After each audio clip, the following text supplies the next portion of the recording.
I now recognize Mr. Miller of Ohio. Thank you, Mr. Chairman. Appreciate your time, and thank you to all the witnesses for being here this morning. I'm just going to dive right into it.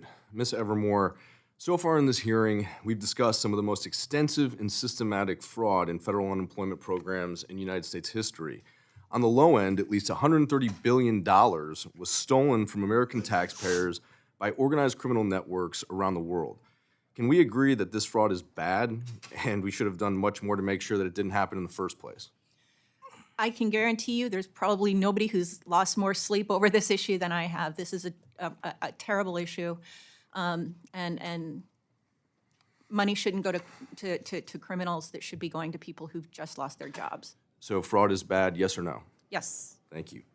So now that we can at least agree that fraud was bad and needs to be investigated, do you think it's important that we review these funds found in banks and recover those that can be demonstrated as attributable to fraud?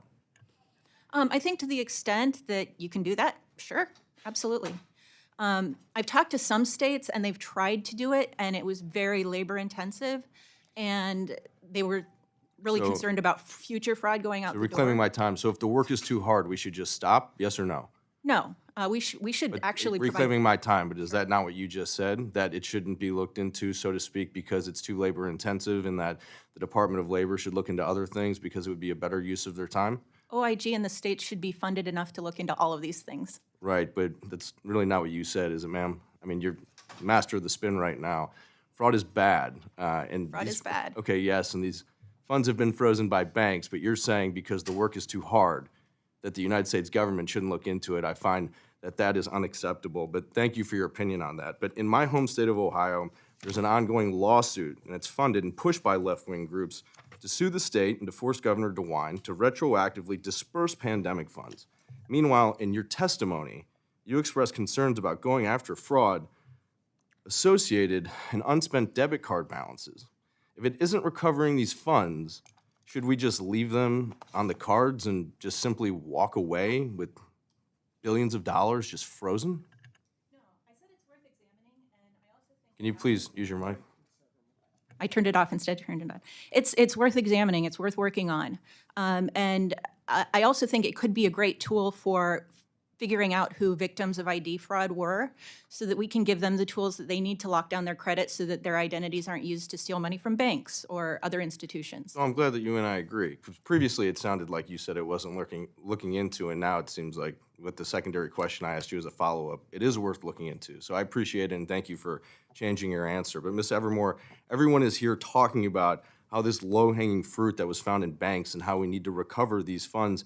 However, your testimony once again suggests that you believe that these accounts aren't that big of a deal, that, in quote, balances may remain on cards for a variety of legitimate reasons, because money is apparently everywhere, and that some people may have decided to save it, which you have addressed inflation earlier. Times are expensive. There's not much to save for the American people for their next layoff or car repair. Those are your own words. Those are out of touch with the American people, and it's very upsetting. But your conclusion, in your words, is that the Department of Labor may therefore wish to concentrate more on the detection and prevention than on this kind of recovery effort. I find that line of justification to be highly questionable, and even yourself are having trouble with these questions and concerning. So I want to give you a chance to clarify for the last time, because you've given me back and forth answers.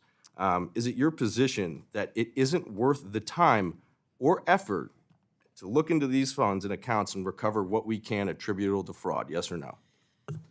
Yes or no? It might Yes be... or no? I'm not, yes or no?